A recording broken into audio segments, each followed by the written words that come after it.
Okay, so buckle up because we are diving deep into the making of a true sci-fi horror classic, Alien, this film. It just gets under your skin, you know? Oh, absolutely. A masterpiece of suspense and terror. It really is in a league of its own. We're going way beyond the surface level stuff here. We're Dang. talking about unearthing the surprising origins, Hmm. the creative clashes, the absolute ingenuity that went into creating this iconic film. And we have the perfect companion for this deep dive.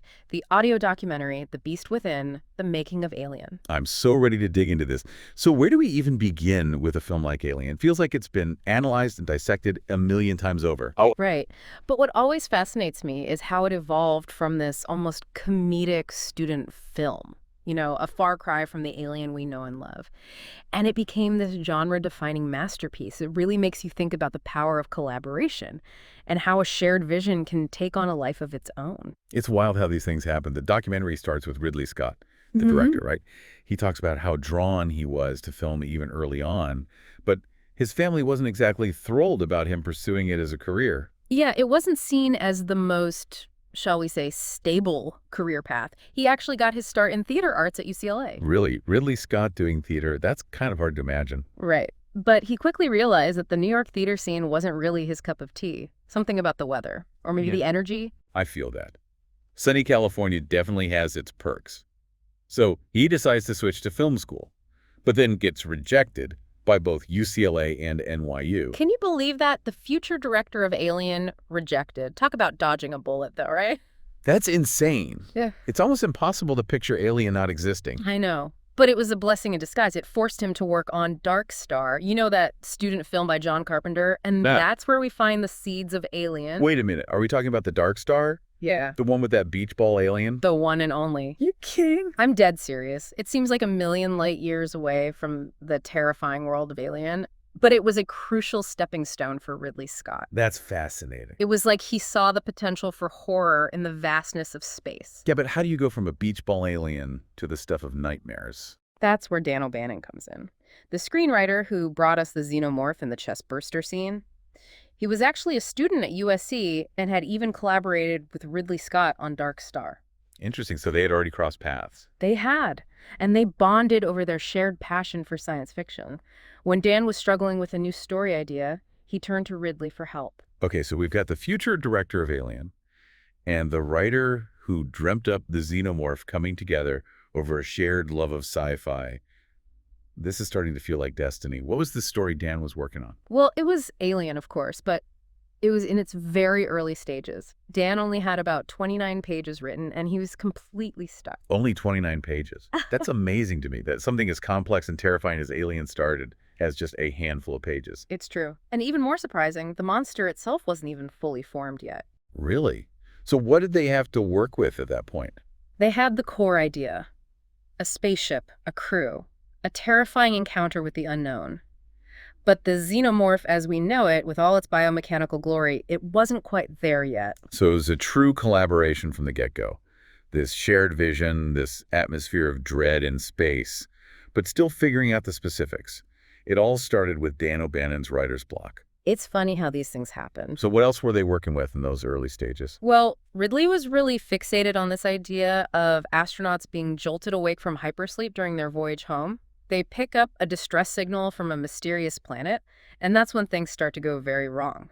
The documentary calls it the truckers in space idea. Truckers in space. Yeah, they wanted to capture that sense of a routine mission gone horribly wrong. I like it. Something relatable, even with the sci-fi elements. So we've got the setting, we've got the crew, and we have this eerie encounter waiting to happen.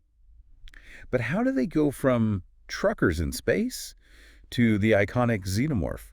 How did that terrifying creature claw its way into their imaginations? Well, this is where the story of Alien takes a fascinating turn.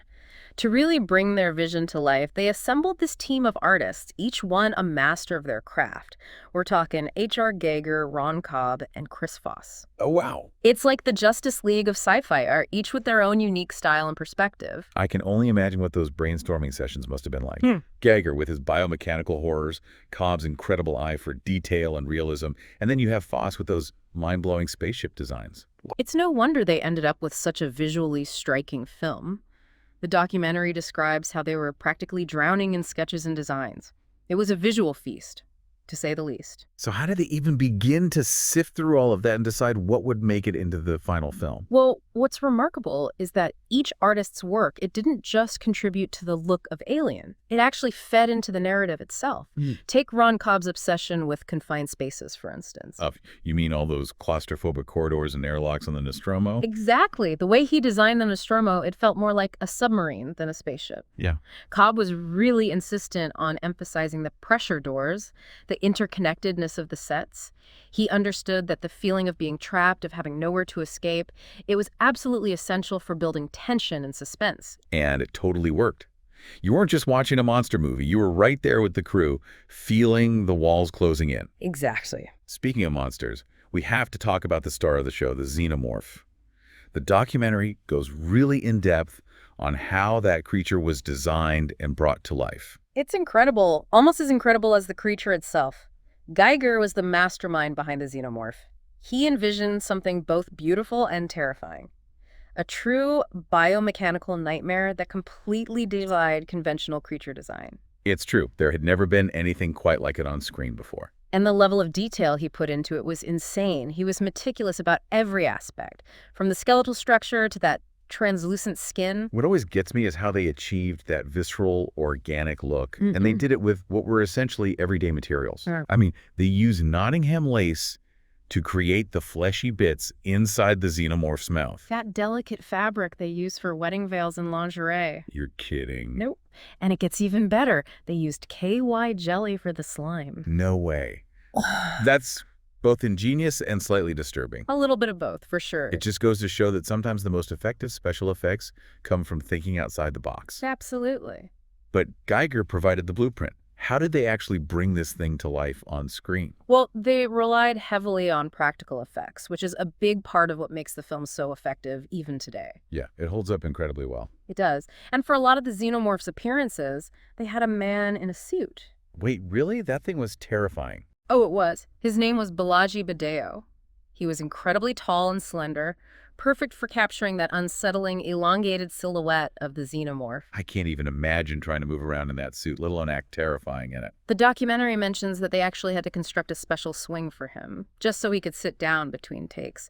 The tail was so long and cumbersome. Wow, that's dedication. And talk about commitment to your craft. But it definitely paid off. The xenomorph is one of the most iconic movie monsters of all time. For sure. And we can't forget about the sound design, too, which played a huge part in creating that atmosphere of dread. They used silence so effectively, letting the tension build slowly before unleashing those terrifying shrieks and hisses. It's true. And Jerry Goldsmith's score. Oh, man. Haunting. Absolutely haunting. I read that there were some creative differences between Goldsmith and Ridley Scott regarding the score. Oh, yeah, there were definitely some clashes of vision. Goldsmith was a classically trained composer. He leaned toward those more traditional orchestral scores. Right. But Ridley, he wanted something more unconventional, something that would really get under the audience's skin. So how did they find a compromise? Well, they actually ended up using a piece of Goldsmith's music from a previous film he had scored called Freud. The story goes that they were just using it as temp music for the scene where the crew is awakened from hypersleep. It was this eerie, lullaby-like piece. Everyone loved it except Goldsmith. Oh, no. He felt like it didn't fit Alien at all. I could see why he might be a little miffed. Right. But hey, it worked. Sometimes that temp music just works. It's like finding the missing puzzle piece.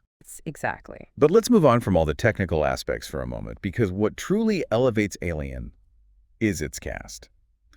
They weren't just space travelers. They felt like real people, which made the horror that much more effective. Absolutely. So how did they go about finding the perfect ensemble for this film? Ridley Scott was adamant about casting actors who were both diverse and timeless.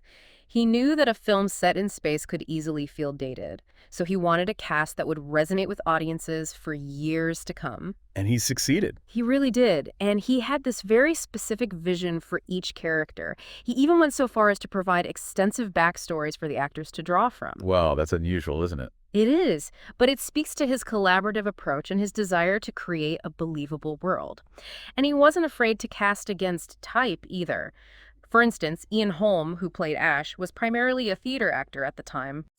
Not exactly known for sci-fi or horror. And yet he's incredible as Ash. He is. Perfectly understated, perfectly creepy. So good. And what about Sigourney Weaver as Ripley? She's such a badass, a true icon of sci-fi. Was she always meant to be the lead? It's interesting because the role of Ripley, it wasn't specifically written with the woman in mind. Really? Nope. But once Ridley Scott saw Sigourney Weaver's audition, he knew he'd found his leading lady. The rest is history. But the documentary also talks about some of the challenges they faced during filming. Apparently, there was a bit of tension on set. Oh, there were definitely some clashes of personality and working styles. The documentary talks about how Ridley Scott and Yaphet Kotto, who played Parker, had very different approaches to acting. Kotto was all about improvisation, while Scott preferred a more structured, controlled environment. Yeah, that's bound to create some friction. It did. Did those creative differences ever boil over? From what I gathered, it was more of a creative tension, and ultimately, it worked in the film's favor. How so? It brought this certain rawness and authenticity to the performances. Right. Like that raw energy. It's like lightning in a bottle. Speaking of electrifying moments, we have to talk about the chestburster scene. I mean, even after all these years, it's still one of the most shocking and terrifying scenes in cinematic history. How did they even film that back then with the technology they had? It's incredible how they achieved that with practical effects. I mean, talk about a testament to the power of ingenuity and good old-fashioned filmmaking magic. It's a scene that's etched into the minds of generations of moviegoers.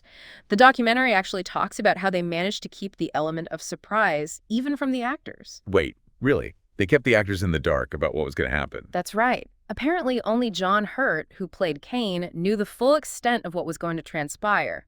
The other actors' reactions, the shock, the horror, it's all genuine. Wow, that just adds another layer of intensity to an already unforgettable scene. No wonder it's considered one of the greatest moments in horror movie history. But let's shift gears a bit and talk about the film's release. Because Alien wasn't just a critical success, it became a cultural phenomenon. Did the filmmakers know they had such a hit on their hands? It's funny because according to the documentary, they were quite nervous about those early screenings. They weren't sure how audiences would react to something so unconventional, so visually audacious, so downright terrifying. I can imagine. Alien pushed the boundaries of sci-fi horror. It wasn't your typical monster movie. Exactly. But those initial screenings, the audience reactions were phenomenal. People were on the edge of their seats and then some. There's a story in the documentary about one screening where people were literally screaming, running out of the theater. Okay, now I need to know more about these screenings. Where was this? What was the vibe like? The documentary focuses on a screening in Dallas, Texas. The energy was electric. Remember, this was 1979, and no one had ever seen anything quite like Alien before. The tension, the creature design, the sheer brutality of it all, it was a lot to take in. I bet. I can only imagine being in that audience caught up in the moment. Did they talk about any specific reactions from those early screenings? There's a story that stuck with me. They talk about an usher fainting during a screening. Fainting? Now that's an intense reaction. It just goes to show the visceral impact of the film. It burrowed its way into people's psyches and wouldn't let go. It wasn't just a movie, it was an experience. Precisely, and that's what makes it a classic. Alien tapped into something primal, something that still resonates with audiences today. It's true.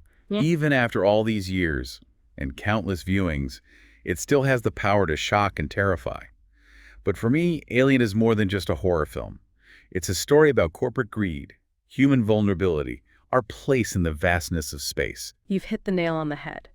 And that's the mark of truly great science fiction. It uses the genre to explore bigger themes, bigger questions. It makes you think, which is something I always appreciate in a film. It's not just about the thrills and chills, it's about something deeper. Exactly.